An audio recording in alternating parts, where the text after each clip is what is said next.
Welcome to the Artist Academy podcast, a place where we focus on the business side of art to help you attract more customers, increase profits, and ultimately live a life of creativity and financial freedom. I'm your host, Andrea Earhart, and this week's episode is a special Quit Your Day Job episode where I interview members of our Artist Academy Advanced and talk about the leap that they made recently from going from having that steady paycheck to being full-time with their creativity. And this episode highlights Jodi Trujillo, and she is an artist currently living and working in Hawaii. She does paint parties, murals, and children's book illustrations. Jodi is part of our Artist Academy 100K Club and gives so much to our group with her specialty advice within the paint party and illustration industry. Anytime anybody asks a question about paint parties or children's book illustrations or anything along those lines in general, I'm always like, Jodi, can you give them advice? And she does. And she's so grateful. I'm so grateful for it. So I teach a lot, but I've also figured out firsthand how beneficial it is to learn from artists like Jodi who have done the thing that I want to do. So let me know what you think about this week's special Quit Your Day Job interview with Jodi Trujillo. Hi guys, I'm here with Jodi, one of our own. You guys have probably seen Jodi commenting or posting in the group for the last couple years and gotten to know her. She's out in Hawaii, but today I wanted to interview her about the process of quitting her day job and where she's at now. And if you don't know, she's also part of our Academy 100K Club. So I think what she has to say is going to be of a lot of value. And so Jodi, walk us through your short story. Thank you for the introduction. Like Andrea said, my name is Jodi Trujillo. I am originally from California. And my family and I made the huge leap over the ocean in 2019 over here. I'm on the island of Oahu. And I had a paint party business in California, thriving. I still had a day job, though. I worked in the school system as an ABA therapist. I continued that job as we moved here, but I intentionally was like, in 2 years, I want to quit this job. I want to go full time. And luckily, it's good and bad. When the pandemic hit, a lot of opportunity opened. And I took a lot of Andrew's advice. I did a lot of lives, and I joined Thumbtack, which kind of helped me create more revenue as a child book illustrator. And I started doing that. And then I actively started looking for business groups to join to get my name out there so I can paint murals, do windows. And I really wasn't looking to start the paint parties up again. I was just wanted to focus on my fine art part of it, trying to get my art out there. And one of the opportunities came up to be a vendor for a market at one of the hotels, resorts here at the Marriott. And I applied. And when they saw my website and I specialize in paint parties, they asked me to start that up there. And that was in 2021. And quickly, I was able to go full time quickly from there. But I think if you look at it, when I started my paint party business 2011 officially, that's probably like the actively start of trying to go full time. But you have a family, so you're just like weighing like keep the full time day job, and then this extra money is really good. I'm able to balance both. But I really actively, I think if I'm honest, when I joined your group, the Artist Academy, even before it was the Artist Academy Advanced, when it was the basic one, I joined that in the beginning. And I just joining all your challenges and all the tips you gave about making sure you're going live and you're posting a lot, kind of just added more toward me looking into making this, hey, I want to do this all the time type of job. So, but yeah, into 2021, like I was pretty much catapulted into my dream because I had to because of the pandemic, but it was a good thing because I already was actively getting involved, putting myself in the place of walking into opportunities that came through, like the vendor opportunity. I thought I was just going to sell my art, and then they asked me to start their paint party business there. The paint party, what they offer for the resort people. So, do you still do that? Yeah, I do that 4 nights a week now, and I'm still able to sustain our income here with that. And I also got involved with the iconic Art on the Zoo fence out here. It's been around for 70 years. What is it? Art on the Zoo fence. Okay. It's a group that was started in 1953 of artists that wanted to have a kind of like an outdoor gallery venue where artists can come and hang and sell their art, and they don't have to worry about gallery price cuts or how the gallery takes 50%. It wasn't like that. We make the prices and we sell. I joined it because it was like $10 just to do that on the weekend. And I quickly got suckered into being the president because I really wanted, the pandemic really hurt it really bad. It used to be really thriving where a group of artists would just hang their art along this one street where the zoo fence is. And you just see like a row of artists every weekend hanging and selling their art. And so that's what we're trying to build back up to. So that's what I do on the weekends. And then during the week, I do the paint parties at the Marriott. And I do paint private parties too. Those paint parties at the Marriott really has opened up because a lot of locals walk through Marriott. And so I have my cards, I pass them out, and then I get called for private parties. Awesome. So you go and do private or group paint parties at the Marriott. How many people are in attendance every time? I've kept it off at 18. And then because we've had some finance debates and stuff, so I kept it off 18.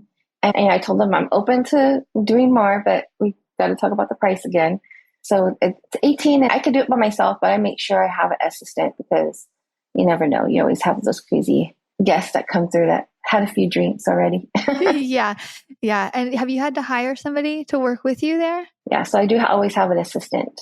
And most of the time, about 2 nights a week, I don't paint. I have 2 assistants that teach for me, and they work together 2 nights a week. And the other 2 nights, it's me and somebody else. Awesome. And then you also did a mural at the Marriott too, remember?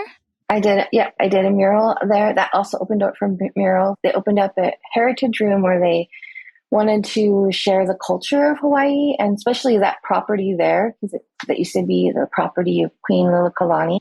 And so I created a mural that told the story of her property, and like right there, the beach coming out of the Marriott, that whole beach area strip is called Queens Beach. So it was just a story about how Queens Beach became Queens Beach. Awesome. So how is your income broken up? So I love to talk about numbers. Is it you're getting most of your income through paint parties and then a little bit through murals and a little bit through custom commissions? I would say my bread and butter are my paint parties. Okay. So Marriott and doing the private paint parties are my bread and butter. I also teamed up with another business. She does fancy picnics. So it's like she has these beautiful little Japanese style tables, and she takes them like to the park, to the beach, and she sets everything up with it's just gorgeous. We teamed up and we put on paint and picnic parties. And she has these beautiful little charcuterie boards set up for each guest. And then after everyone eats, I come and I set up for the paint parties. And that's been really good too. So that's really lucrative. Paint and picnic parties. I love that. That's so cute. Maybe for anybody who's wanting to get into paint parties, adding something unique like that to where there's a local farm here, they do goat yoga. And so instead of just doing hang out with goats or yoga, so maybe I think this is a good conversation to spark an extra additive idea to adding something to an idea like a paint party or whatnot. Kind of so window season is about to come up, and I always like to dress in costumes when I'm painting windows because it just like an elf or something, because it just adds more attention to it. And I feel like it's more marketable, and that's what we want to be, right? Is more marketable. And that picnic and paint party, it's just I want to go. That seems like a good fun girls' day. It is. It's like when you don't want to pay to rent to have a studio space, you are creative and use what you can to make your studio. So outdoors is out here, especially, is perfect. So that's what we've been doing. Connecting with other businesses is so essential if you're trying to get your name out there and your business, whatever we're doing in art. I have a local art cafe and I paint with coffee. So I make coffee, tropical art. And I use the local coffee here, the Kona coffee. And that's been really big. And I have a local cafe, and I just display my artwork, and I have a price and I sell them. And that's been going good too. That's so unique. I love that. I have a friend actually. So she is in the personal chef business, but she's wanting to get into more artsy stuff. And so she's been experimenting with painting with food, like coffee and like beet flavored stuff. And so I love that. I'm so into anything unique and that's not just normal painting on a canvas right now. Yeah. One thing with coffee though is you need to make sure you spray it because it will deteriorate. It will mold. What do you spray it with? The Krylon, the spray, the clear coat. Fixative stuff? Yeah. Yes. Yeah. Okay. I gotcha. Okay. I'm going to tell my friend that. Okay. Yeah. Yeah. Because she doesn't want to wake up finding bugs eating her paintings either. Yeah, I'm experimenting with spray paints and doing clouds. I think I used to maybe saw the live in the academy the other day. Was doing spray paints, and I had to use the fixative on top of that to really seal it because there's so much spray paint that's just sitting on top of it. I noticed it's just like a dusting because I bumped up against it, and some of the spray paint came off, and it looked bad. And I was like, oh no. And so I had to use the fixative stuff. So yeah, I guess it's okay. So next question, I would love to give a timeline because I get a very common question of, hey, I am just starting my art journey. What is a reasonable timeline to where I could go full time? And that's a great question, right? And I always tell people like the more effort you put into it, the quicker the timeline is. And they're like, but what do you mean exactly? And so I just love to give an example of another artist who, like, when did you start taking your art seriously? Is there like a time, a date, or an event that happened? And then how long did it take you to go full time? And then maybe how long did it take you to like really start making good money? What's a good timeline for people to think about? I think, first of all, it's all on the person. Yeah. Like, I think I've always taken my art seriously, and I started painting murals in 2003. Wow. My friend gave me a book on Wyland. I love ocean art. I love the ocean, and I just wanted to do murals. And so when I started to do them, I started doing them for free. And I think I did 3 free. And then after that, it was like a learning experience of how much you're going to charge. But I would say like for 7 years, I was really busy. But like I said, I worked for the schools and I had my kids were little. So it's all depends on the person. My kids were my main important thing. And art is just something that really added to making me happy. But I didn't want that to overshadow my kids. So I just had a good balance. But all depends on the person. I actively started looking into going full time in 2011 when my paint party business just went crazy. And my kids were old enough I could actually focus on it more, but I still had my day job. And I taught my girls how to paint with me. So my first assistant was my oldest daughter, Alyssa, and she would do the paint parties for me. And then I quickly grew. I had a team. And so Alyssa would focus on the children paint parties, and I would focus on adult paint parties. And I was the only travel paint party business in Southern California in my area. So we were busy a lot on the weeknights and the week. And then out here, of course, my first employee was Emma. She was like 15 and she was like my assistant. Now she teaches, but it just depends on the person and where your priorities are. Like, where are you going to put your focus? If you have a family and you want to balance it, positioning yourself to see it through. And I know it's like kind of vague. Like I said, like I got involved with business groups. I didn't know anybody. So I got involved with business groups. I quickly started visiting all the small cafes, drinking their coffee, building a rapport. And then I would come and bring my art and say, hey, would you be interested in showing my art? Or would you be interested in me doing a pop-up in front of your cafe? A lot of places are totally open to that. So I started to do a lot of that first before I even got the Marriott gig. Awesome. So what fears did you have going from having that steady paycheck to having it completely rely on your own creativity? Because I read in the book Big Magic by Elizabeth Gilbert to not put so much pressure on your creativity because it doesn't become this fun, genuine thing. And so I think that's partially a fear of going full time too quickly. It's like you become desperate and it's like, where's the line of quitting your day job and then relying on your creativity, but still having fun with it. So what are some fears that you had around taking that jump? The fears of getting burnt out, of not liking doing paint parties. It can be a lot.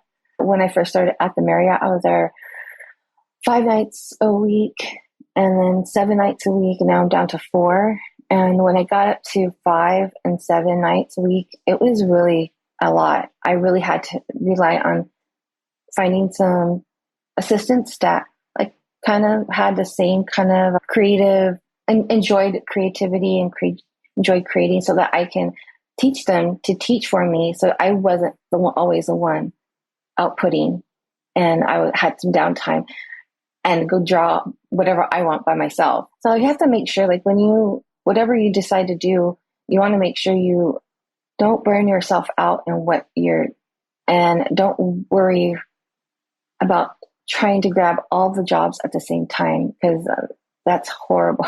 I remember I tried to balance 3 different books at the same time, and that was not easy. And toward the end, I was like, oh, I'm so glad I'm over it. And I don't want to ever feel that way when I'm illustrating a children's book. It's supposed to be fun. Yeah. So making sure that you don't act so desperate when you get these jobs that come up.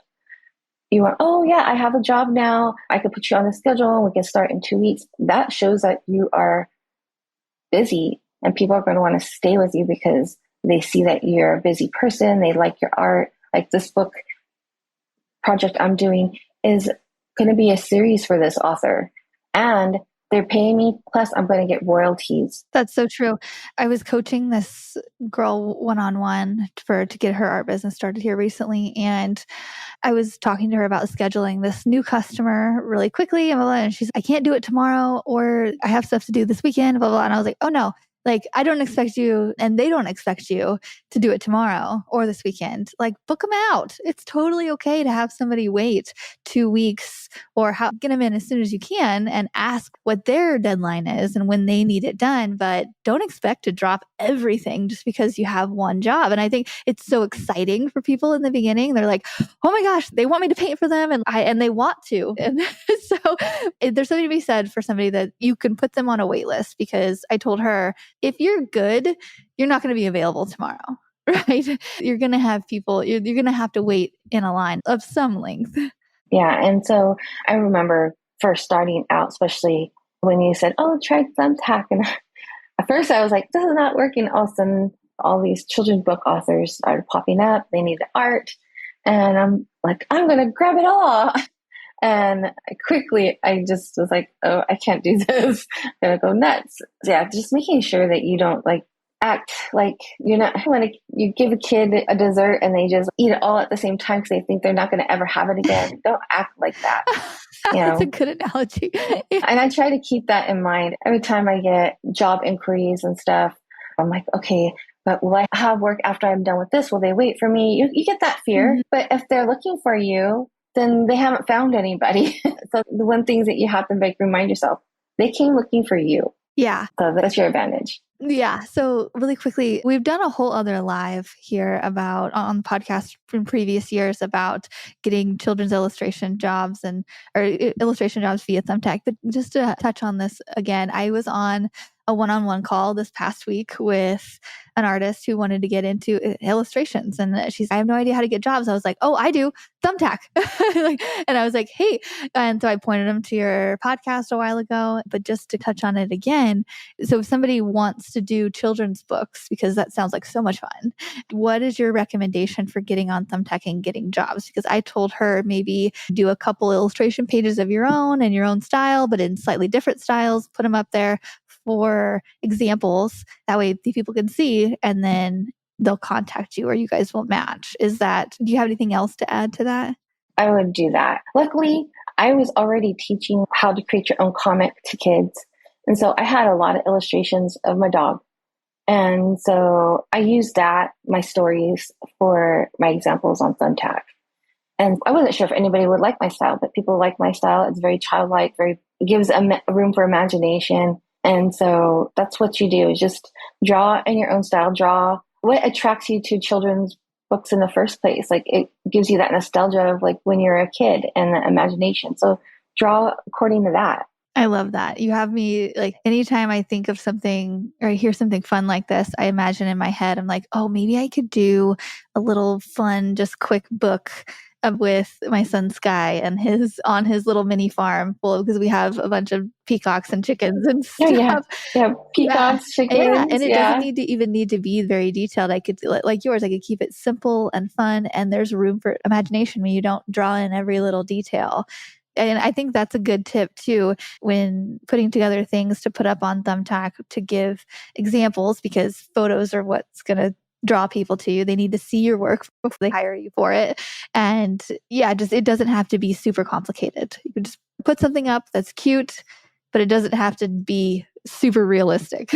Yeah, you don't want to do that because honestly, people on Thumbtack are looking for like the cheapest artists to Oh, do really? this. And yeah, and you don't want to put like a super detailed children's page and then them are like, oh, will you do it for $40 a page? And you're just like, this takes you just as long as it would take you to come up with a sketch for a painting. So you want to make sure you price yourself the worth of your time and always have edited limit, meaning like revision limit. Whatever you send to the author, they are allowed like 2 revisions after your book is all done to do 2 revisions because you can't sit there and keep recreating a page for them every time they change their mind. So 2 revisions that comes with your price. You don't want to go less than $50 a page if you're going to start. And then if they do go over the 2 revisions, then you're going to charge them for a whole new page. Oh, okay. I like that. Okay. And what's a good pay range per page that you usually work within? Is it between $50 and $100 per page or? Yeah, it's $50 and $100 a page. $100 is when they're like want super detailed or a lot of content in their picture. They just have a lot going on. Yeah. Okay. This is all I have today. Do you have any last bits of advice that you want to give? Any tips that for new artists who are thinking about quitting their day job and taking that jump and it's just so scary, but it's so worth it? Okay, be true to yourself and what you like to paint. Like when you paint from your really speaks to you, people are going to love it. Okay. I like to try different mediums and different styles, but don't make it, if it's not easy for you to, don't do it. Just stay with your style. Don't try to copy another style to get more customers. You want to stay with your style and build on it. And that's my biggest advice because you just don't want to go around trying all these things. You're like, it's not working. It's not working. Just stick with your style. Go ahead and try different styles, but don't try to make that yours if you're not already established in your own style. I gotcha. I think that works for murals and children's book illustrations and everything. I have my own style with the children's books now, and this is what I stick with. I mean, if somebody does ask me to go out of that wheelhouse, I can, but it'll be a little extra. Yeah, so true. Okay. Thank you so much for coming on and interviewing and telling us your story. And I really appreciate you being in the Academy and giving tips on illustrations and paint parties. You are a master at both of those things. And I really appreciate it because anytime anybody asks anything about that in the Artist Academy, I'm like, Jodi, you like, I'll like tag you or I'll send them to you. And that you have helped Samantha create her own book too. And it's just, I appreciate you so much. So thank you. Thank you. I appreciate you. So if you guys are listening, you guys just joined, like you guys need to go through all the videos and classes that Andrea has already given. She's the one that told us Thumbtack. I just followed what she told us. You got her book. I got her book and I bought the audios. You guys have so much there to follow. You just create your own way through it. Yeah. Thank you for that. We can give some tips right now, but there's something else to going in and watching a full like 30-minute video on literally the tips on how to get jobs via Thumbtack. We're like, oh yeah, go to Thumbtack here. But like the trainings go way more in depth of like paint parties and all the things. There's so much to know. You've taught me so much about paint parties where I was like, that's a great idea. Like I've even done my own paint party and you're giving me like more tips than I had realized. I was like, oh, okay. Like there's something to learning from people who've already done it. But yeah, so we love to learn from you. Thank you. Thank you. Thank you for having me. Thanks for listening to another episode of the Artist Academy podcast. I've been putting out at least one episode per week for more than 4 years on this podcast, and it's really cool to see those download numbers go up and up as time goes on. And that's because artists like you listen and share these episodes. So really, when I say thank you, I mean it. It's really cool to see progress along the way. And anyway, if you like this type of art and business content, then I highly encourage you to get the audio version of my book, Mural Money, with over 15 hours of listening inspiration. I'm currently running a special of just $17 for the audio version. You can go to muralmoney.com to find it. And that comes with a bunch of extras like my art supply list, my pricing guide, recommended book and podcast list, and so much more. I filled that book with tips from my art journey of building a profitable mural career. Plus, I've included the best of the best advice from guests I've interviewed on this podcast. It's the most affordable all-in-one book of advice on art and business that I have. And if you enjoy listening to me here, then I know you'll like the book too, because I read it myself. All 15 hours of it. The book is available on Amazon and Audible normally for $25, but if you go to muralmoney.com, that is where you can grab the special $17 deal while it lasts. If you haven't listened to my book yet, this is your sign to do it. Again, normally $25. I'm running a special for $17, but you have to go to muralmoney.com. That's where you can grab the audio version of it.